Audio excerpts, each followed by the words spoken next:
കണ്ണൂർ സർവകലാശാലയിൽ സംഘർഷം, കൂട്ടയടി. ഉത്തരകാശിയിൽ മലയാളികൾ കുടുങ്ങിയതായി സൂചന. ഉച്ചവാർത്തയിലേക്ക് സ്വാഗതം. ആദ്യം പ്രധാന വാർത്തകൾ.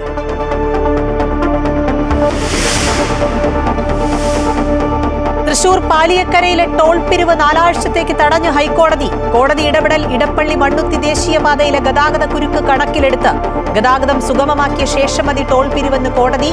കോടതി ഉത്തരവ് കിട്ടിയില്ലെന്ന കാരണം പറഞ്ഞ് ടോൾ പ്ലാസയിൽ പിരിവ് തുടരുന്നു.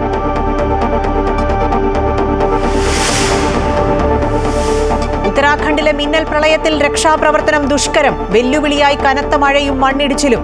100-ലേറെ പേർ അവശിഷ്ടങ്ങൾക്കിടയിൽ കുടുങ്ങിക്കിടക്കുന്നതായി സൂചന. ദുരന്തബാധിത പ്രദേശം സന്ദർശിച്ച് മുഖ്യമന്ത്രി പുഷ്കർ സിംഗ് ധാമി. സഹായം വാഗ്ദാനം ചെയ്ത് പ്രധാനമന്ത്രി നരേന്ദ്രമോദി. ഹിമാചലിൽ മേഘവിസ്ഫോടനം.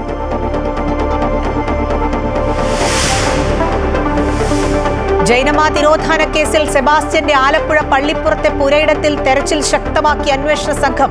ഗ്രൗണ്ട് പെനിട്രേറ്റിംഗ് റഡാർ ഉപയോഗിച്ച് പരിശോധന. സെബാസ്റ്റ്യന്റെ ഭാര്യ സുബിയുടെ മൊഴിയെടുത്തു.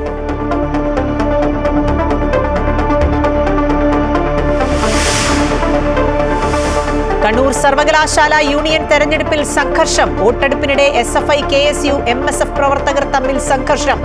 UDSF കള്ളവോട്ടിന് ശ്രമിച്ചെന്ന് SFI.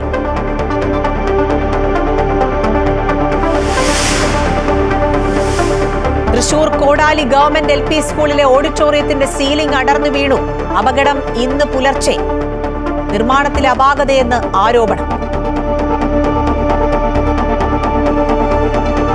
പാലിയക്കരയിലെ ടോൾ പിരിവ് ഹൈക്കോടതി തടഞ്ഞു. 4 ആഴ്ച ടോൾ പിരിക്കേണ്ട എന്ന് കോടതി. ഇടപ്പള്ളി മണ്ണുത്തി ദേശീയപാതയിലെ ഗതാഗത കുരുക്ക് കണക്കിലെടുത്താണ് നിർദ്ദേശം. റോഡ് ഗതാഗതം സുഗമമാക്കിയിട്ട് മതി ടോൾ പിരിവെന്നും കോടതി വ്യക്തമാക്കി. ഗതാഗത കുരുക്ക് പരിഹരിക്കാതെ ടോൾ പിരിവ് നടത്തരുത് എന്നായിരുന്നു ഹർജിക്കാരന്റെയും ആവശ്യം. ഇടക്കാല ഉത്തരവാണ് കോടതി പുറപ്പെടുവിച്ചത്. 4 ആഴ്ചയ്ക്ക് ശേഷം ഹർജി വീണ്ടും പരിഗണിക്കും. 3 ആഴ്ച കൊണ്ട് നിർമ്മാണം പൂർത്തിയാക്കാമെന്നാണ് നാഷണൽ ഹൈവേ അതോറിറ്റി അറിയിച്ചത്.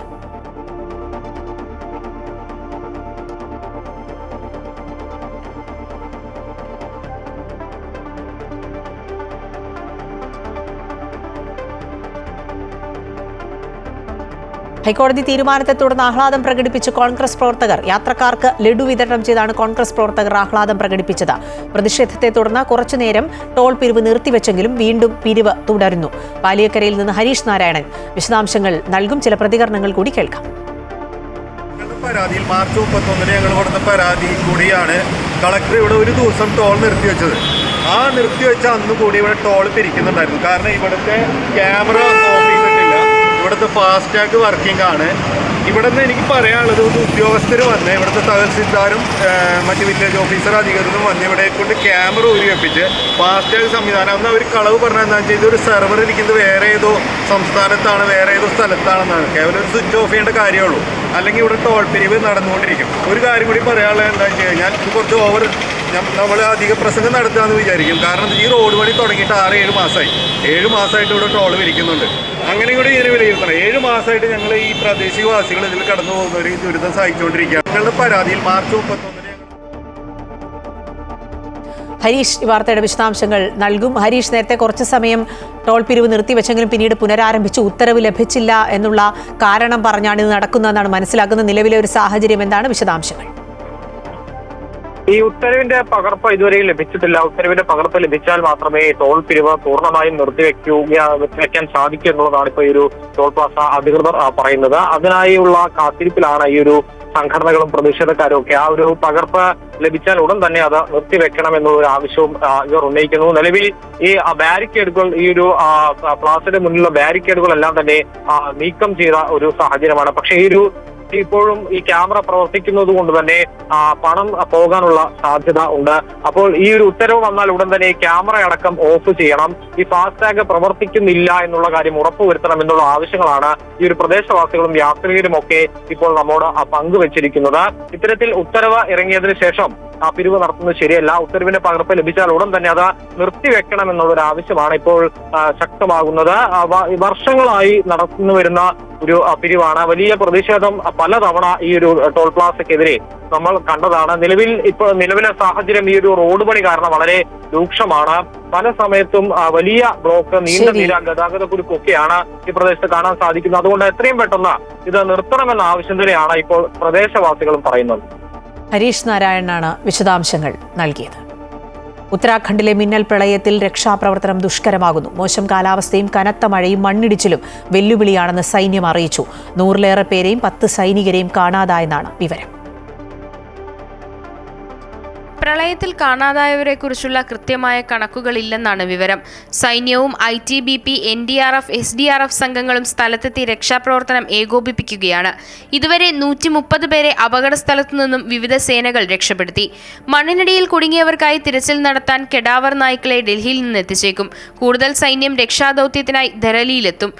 ഉത്തരാഖണ്ഡിൽ 3 ജില്ലകളിൽ റെഡ് അലർട്ടാണ് നിലവിൽ. ഹരിദ്വാർ ഡെറാഡൂൺ റെയിൽപാതയിൽ ഗതാഗതം മുടങ്ങി. പ്രധാനമന്ത്രിയും ആഭ്യന്തരമന്ത്രിയും സ്ഥിതിഗതികൾ വിലയിരുത്തി. ആവശ്യമായ സഹായം പ്രധാനമന്ത്രി വാഗ്ദാനം ചെയ്തിട്ടുണ്ട്. പ്രധാനമന്ത്രിയുമായി സംസാരിച്ച ശേഷം ഉത്തരാഖണ്ഡ് മുഖ്യമന്ത്രി പുഷ്കർ സിംഗ് ധാമി ധരാലിയിലെത്തി സാഹചര്യങ്ങൾ വിലയിരുത്തി. വിവിധ വിഭാഗങ്ങളുമായി ചർച്ചയും നടത്തി. ഇതിനു പിന്നാലെ അദ്ദേഹം ദുരന്തബാധിത മേഖലകൾ സന്ദർശിച്ചു.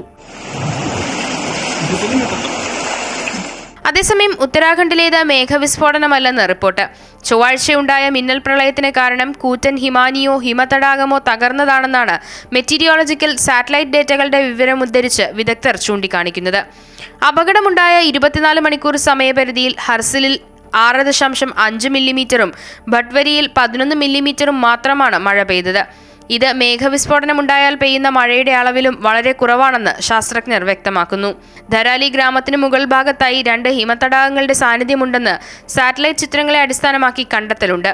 ധരാലി ഗ്രാമത്തിന്റെ പകുതിയിലേറെയും മിന്നൽ പ്രളയത്തിൽ ഒലിച്ചുപോയി. ഹോട്ടലുകളും ഹോം സ്റ്റേകളും വീടുകളുമടക്കം പ്രളയത്തിൽ തകർന്നു. News desk Amrita news.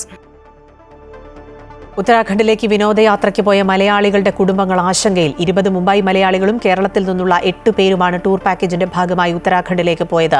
ഇവരെ ബന്ധപ്പെടാനാകുന്നില്ല എന്ന് കുടുംബാംഗങ്ങൾ പറയുന്നു. കൊച്ചിയിൽ നിന്ന് ടൂർ പാക്കേജിലുണ്ടായിരുന്ന നാരായണൻ നായർ, ശ്രീദേവി പിള്ള എന്നിവരാണ് കുടുങ്ങിയതെന്നുള്ള വിവരം പുറത്തുവരുന്നുണ്ട്. കിരൺ കുമാർ ഈ വാർത്തയുടെ വിശദാംശങ്ങൾ നൽകും. കിരൺ, ഉത്തരാഖണ്ഡിൽ മിന്നൽ പ്രളയത്തിൽ വലിയ നാശനഷ്ടങ്ങളൊക്കെ ഉണ്ടായി. അപ്പോൾ ഈ മലയാളികൾ പോയ ടൂർ പാക്കേജുമായി ബന്ധപ്പെട്ട കൂടുതൽ വിവരങ്ങൾ ഏതെങ്കിലും ലഭ്യമായിട്ടുണ്ടോ? എന്താണ് ബന്ധുക്കൾ പറയുന്നത്?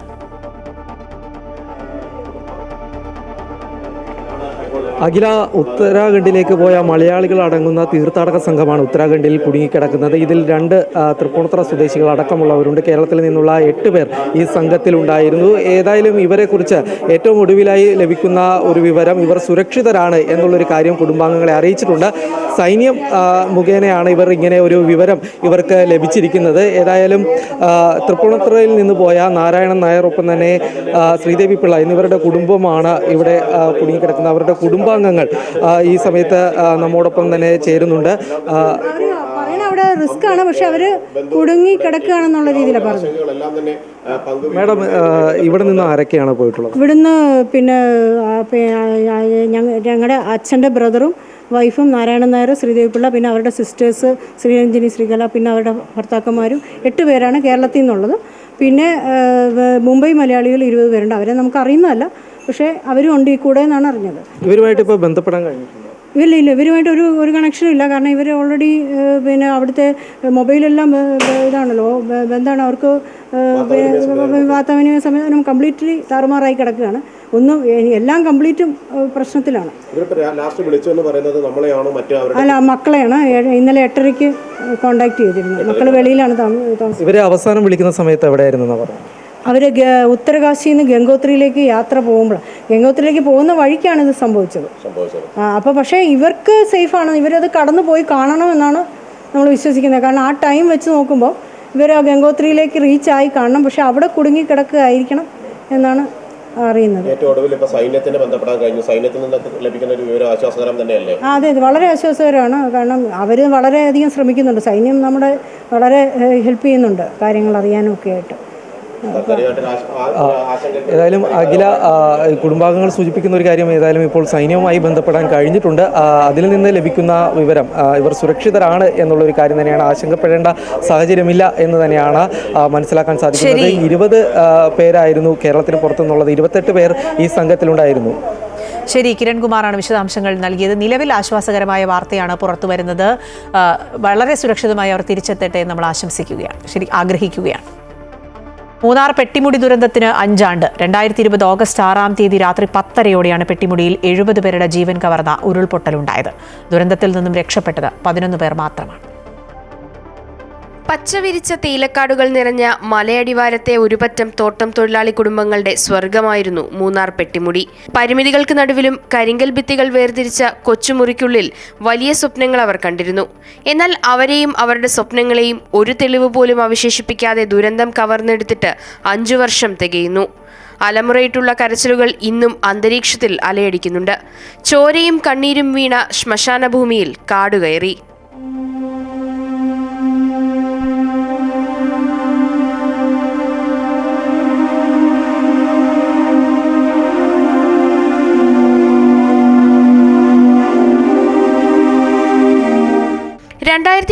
ഓഗസ്റ്റ് 6 രാത്രി 10:30 പെട്ടിമുടിയിൽ ഉരുൾപൊട്ടലുണ്ടായത്. മലയടിവാരത്തെ 4 ലയങ്ങൾ പൂർണ്ണമായും മണ്ണിനടിയിലായി. 70 പേർ മരിച്ചു.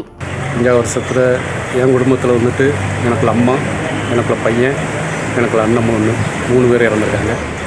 இப்போ வருகிற மழையெல்லாம் பார்க்கும்போது இந்த மழை வந்தோடனே எங்களுக்கு வர்ற நினைவுகள் வந்து அந்த சம்பவம் தான். அந்த 70 பேரை அழித்த சம்பவம் தான் எங்களுக்கு ഇപ്പോൾ മനസ്സിൽ നിൽക്കുന്നത്. ദുരന്തത്തിൽ അവശേഷിക്കുന്നവരുടെ പുനരധിവാസം പൂർത്തിയാക്കി. കാണാതായവരുടെ ബന്ധുക്കൾ ഇപ്പോഴും ഉറ്റവരെ തേടി പെട്ടിമുടിയിലും പെട്ടിമുടിയാറിന്റെ തീരത്തും എത്താറുണ്ട്. അമൃത ന്യൂസ്, ഇടുക്കി. സംസ്ഥാനത്ത് അതിതീവ്ര മഴ തുടരുമെന്ന് കാലാവസ്ഥാ വകുപ്പ്. കണ്ണൂർ, കാസർഗോഡ് ജില്ലകളിൽ റെഡ് അലർട്ടും മലപ്പുറം, കോഴിക്കോട്, വയനാട് ജില്ലകളിൽ ഓറഞ്ച് അലർട്ടുമാണ്. സംസ്ഥാനത്ത് അടുത്ത 3 മണിക്കൂറിൽ എല്ലാ ജില്ലകളിലും മഴയുണ്ടാകുമെന്ന് കാലാവസ്ഥാ നിരീക്ഷണ കേന്ദ്രം അറിയിച്ചു. മലവെള്ളപ്പാച്ചിൽ, ഉരുൾപൊട്ടൽ എന്നിവ ഉണ്ടാകാൻ സാധ്യതയുള്ളതിനാൽ മലയോര മേഖലകളിലുള്ള ജനങ്ങൾക്ക് ജാഗ്രതാ നിർദ്ദേശം നൽകിയിട്ടുണ്ട്. മത്സ്യബന്ധനത്തിനും വിലക്കാണ്. വരും മണിക്കൂറിൽ അതിശക്തമായ മഴയ്ക്കും 40 കിലോമീറ്റർ വരെ വേഗതയിലുള്ള ശക്തമായ കാറ്റിനും സാധ്യതയുണ്ടെന്നാണ് കേന്ദ്ര കാലാവസ്ഥാ വകുപ്പ് അറിയിച്ചിട്ടുള്ളത്. ഇതേ തുടർന്ന് കണ്ണൂർ, കാസർഗോഡ് ജില്ലകളിൽ റെഡ് അലർട്ടും മലപ്പുറം, കോഴിക്കോട്, വയനാട് ജില്ലകളിൽ ഓറഞ്ച് അലർട്ടും പ്രഖ്യാപിച്ചിട്ടുണ്ട്. എറണാകുളം, ഇടുക്കി, തൃശൂർ, പാലക്കാട് ജില്ലകളിൽ യെല്ലോ അലർട്ടും നിലനിൽക്കുന്നുണ്ട്. കണ്ണൂർ, കാസർഗോഡ്, തൃശൂർ ജില്ലകളിലെ വിദ്യാഭ്യാസ സ്ഥാപനങ്ങൾക്ക് അവധിയാണ്. മലയോര മേഖലയിലും തീരപ്രദേശത്തും ജാഗ്രതാ നിർദ്ദേശം നൽകിയിട്ടുണ്ട്. മണ്ണിടിച്ചിലിന് സാധ്യതയുള്ള മേഖലകളിൽ നിന്ന് മാറി താമസിക്കണമെന്നും നിർദ്ദേശം നൽകിയിട്ടുണ്ട്. കണ്ണൂരിൽ ഖനനത്തിനും വിലക്ക് ഏർപ്പെടുത്തിയിട്ടുണ്ട്.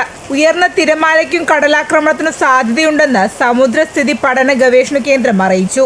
ഈ സാഹചര്യത്തിൽ നാളെ അർദ്ധരാത്രി വരെ കേരള തീരത്ത് മത്സ്യബന്ധനത്തിന് വിലക്ക് ഏർപ്പെടുത്തിയിട്ടുണ്ട്. വിവിധ ബ്യൂറോകൾക്കൊപ്പം അമൃത ന്യൂസ്, കോഴിക്കോട്. കോഴിക്കോട് ബാലുശ്ശേരിയിൽ ഭർത്തൃ വീട്ടിൽ യുവതിയെ മരിച്ച നിലയിൽ കണ്ടെത്തിയ സംഭവത്തിൽ ദുരൂഹതയെന്ന് കുടുംബം. ഭർത്താവ് ശ്രീജിത്തിന്റെ മാതാവുമായി പ്രശ്നങ്ങൾ ഉണ്ടായിരുന്നുവെന്നും സംഭവത്തിൽ വിശദമായ അന്വേഷണം വേണമെന്നും യുവതിയുടെ കുടുംബം ആരോപിച്ചു. ജിസ്നയും ഭർത്താവും തമ്മിൽ പ്രശ്നങ്ങളൊന്നും തന്നെ ഉണ്ടായിരുന്നില്ല എന്നും കുടുംബം പറയുന്നു. ഇന്നലെ വൈകുന്നേരമാണ് കണ്ണൂർ കേളകം സ്വദേശിയായ ജിസ്നയെ ഭർത്തൃ വീട്ടിൽ തൂങ്ങി മരിച്ച നിലയിൽ കണ്ടെത്തിയത്. സംഭവത്തിൽ കുടുംബം ബാലുശ്ശേരി പോലീസിൽ പരാതി നൽകിയിട്ടുണ്ട്.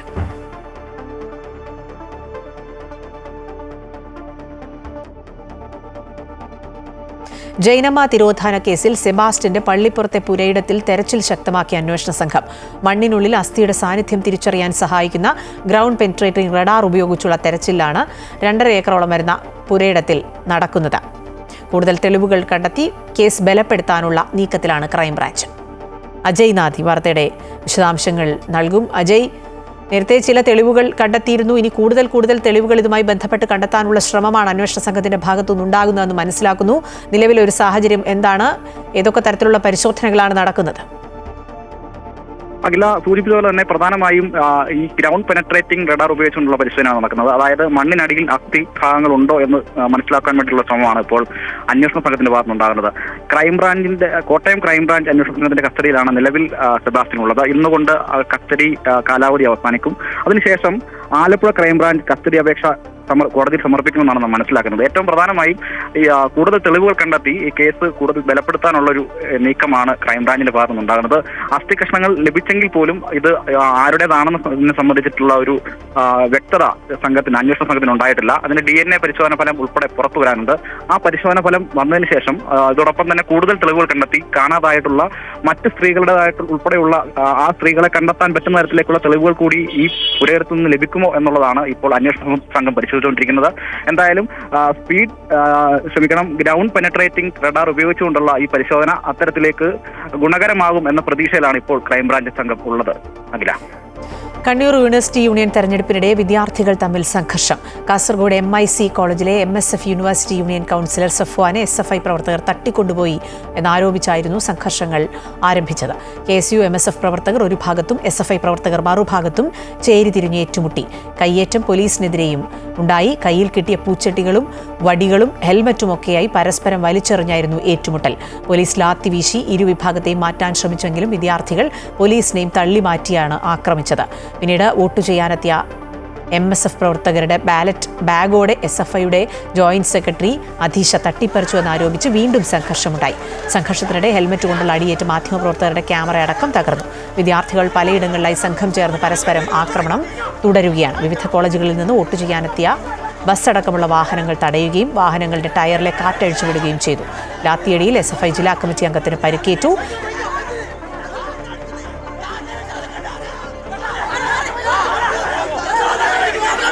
സംഘർഷം വരുത്താനുള്ള ശ്രമങ്ങൾ തുടരുകയാണ്.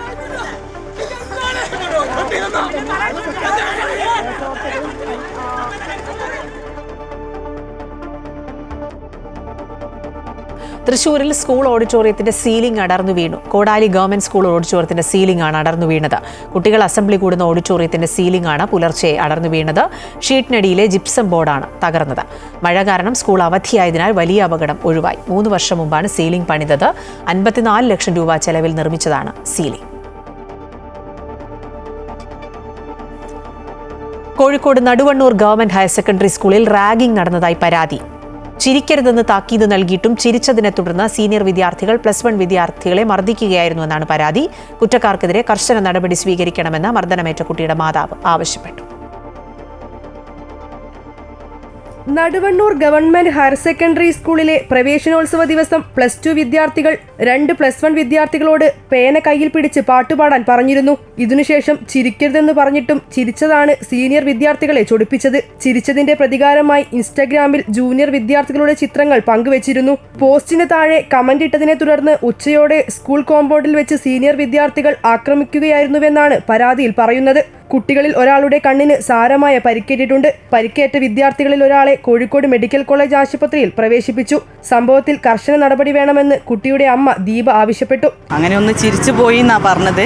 പിന്നെ ഇവൻ ചിരിക്കാണ്ട് നിന്നോലെ, അപ്പോൾ ഷർട്ടിൻ്റെ കോളറയ്ക്ക് കുത്തിപ്പിടിച്ചിട്ട് പിന്നെ അടിക്കാൻ നോക്കിയപ്പോൾ ഇവൻ്റെ കമ്പനിക്കാരനുണ്ടായിരുന്നു, ഓൻ ഇടപെട്ട് അവൻ പറഞ്ഞ് ഇവനെ അടിക്കരുതെന്ന് പറഞ്ഞപ്പോൾ അവനെ അടിച്ച് തള്ളിയിട്ട് പുറത്ത് ഷർട്ട് കീറിയിട്ട് ഒരു വലിയൊരു മുറിവുണ്ട് ഇപ്പോൾ ചെറിയോന്. അപ്പോൾ ഇവൻ പിടിച്ച് മാറ്റിയപ്പോൾ പിന്നെ ഇവനെ കൈകൊണ്ട് ഇടിച്ചതാണെന്നാണ് പറഞ്ഞത്. കണ്ണിന് നല്ല പരിക്കുണ്ട്.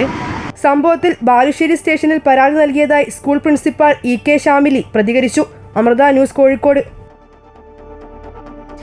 റിപ്പോ നിരക്ക് മാറ്റമില്ലാതെ തുടരും. റിപ്പോ നിരക്ക് 5.5% തുടരുമെന്ന് RBI അറിയിച്ചു. റിസർവ് ബാങ്ക് ഗവർണർ സഞ്ജയ് മൽഹോത്രയുടെ നേതൃത്വത്തിലുള്ള റിസർവ് ബാങ്കിന്റെ മോണിറ്ററി പോളിസി കമ്മിറ്റി യോഗത്തിലാണ് തീരുമാനം.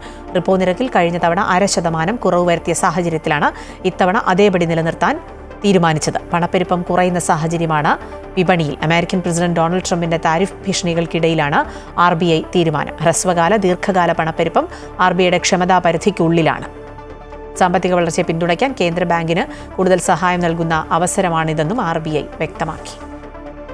Further, on outstanding rupee loans since February 2025 to June 2025, there has been a 39 basis points reduction in the weighted average lending rate.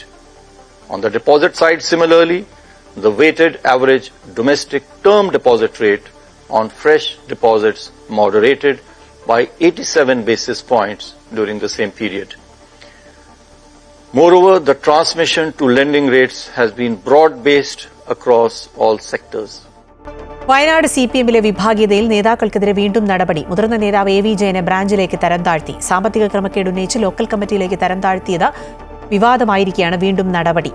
Wayanad CPMലെ വിഭാഗീയത എന്ന പരസ്യ പ്രസ്താവനയിലാണ് നടപടി. കണിയാമ്പറ്റയിലെ 5 ലോക്കൽ കമ്മിറ്റി അംഗങ്ങളെയും ബ്രാഞ്ചിലേക്ക് തരം താഴ്ത്തിയിട്ടുണ്ട്.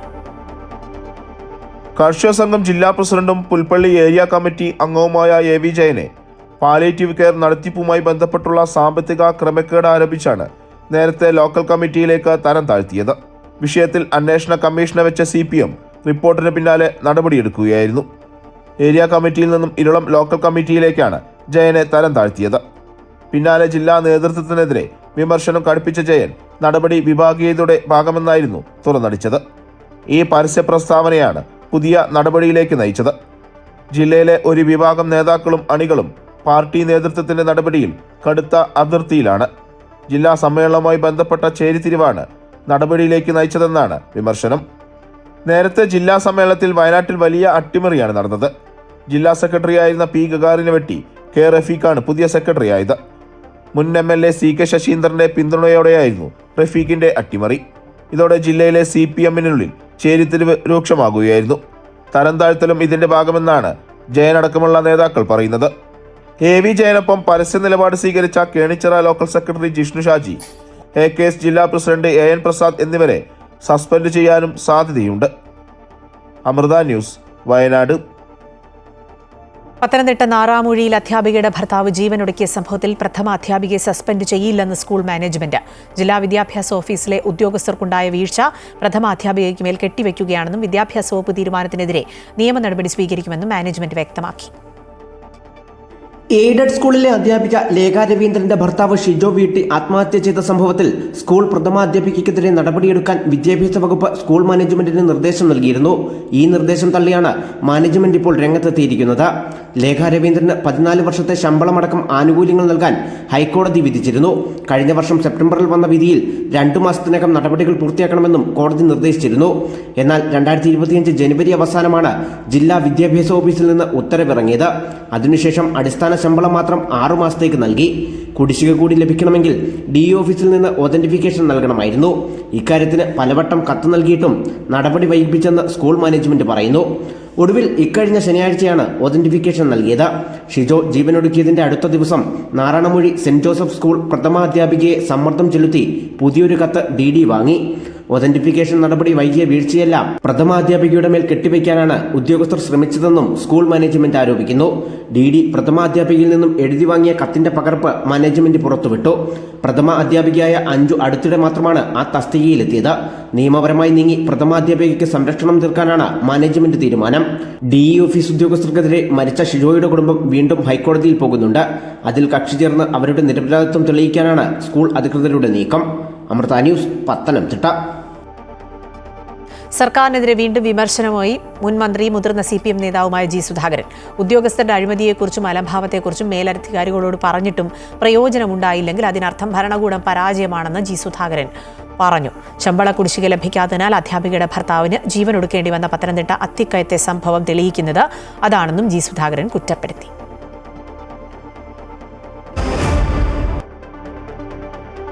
ISL പ്രതിസന്ധിക്ക് പിന്നാലെ കേരള ബ്ലാസ്റ്റേഴ്സിലും സാലറി കട്ട്. CEOയ്ക്കും സപ്പോർട്ടിംഗ് ഡയറക്ടർക്കുമൊപ്പം ടീം സ്റ്റാഫിലെ എല്ലാവരുടെയും ശമ്പളം വെട്ടിക്കുറച്ചു. 30 മുതൽ 50% വരെ ശമ്പളം കുറച്ചിട്ടുണ്ട്. താഴെത്തട്ടിലുള്ള ജീവനക്കാരുടെ ശമ്പളം തൽക്കാലം കുറയ്ക്കില്ലെന്ന് ക്ലബ്ബ് വൃത്തങ്ങൾ അറിയിച്ചു. കളിക്കാരുമായി ശമ്പളം സംബന്ധിച്ച് ചർച്ചകളിലേക്ക് കടക്കാനും തീരുമാനമായി. ബംഗളൂരു FC, ഒഡീഷ FC ക്ലബ്ബുകൾ നേരത്തെ ശമ്പളം പൂർണ്ണമായി നിർത്തിവെക്കാൻ തീരുമാനിച്ചിരുന്നു. ബ്ലാസ്റ്റേഴ്സ് അടക്കം 8 ക്ലബ്ബുകളിലുമായി അഖിലേന്ത്യാ ഫുട്ബോൾ ഫെഡറേഷൻ നാളെ ചർച്ച നടത്തുന്നുണ്ട്. AIFF തർക്കത്തിൽ സുപ്രീംകോടതി ഉത്തരവ് വൈകുന്നതിനാൽ നാളത്തെ യോഗം കൊണ്ട് മാത്രം പ്രശ്നപരിഹാരം ഉണ്ടാകില്ലെന്ന് ഉറപ്പാണ്. ഉച്ചവാർത്ത പൂർണ്ണമാവുകയാണ്. കൂടുതൽ വാർത്തകൾ അമൃത ന്യൂസ് യൂട്യൂബ് ചാനലിൽ കാണാം. നമസ്കാരം.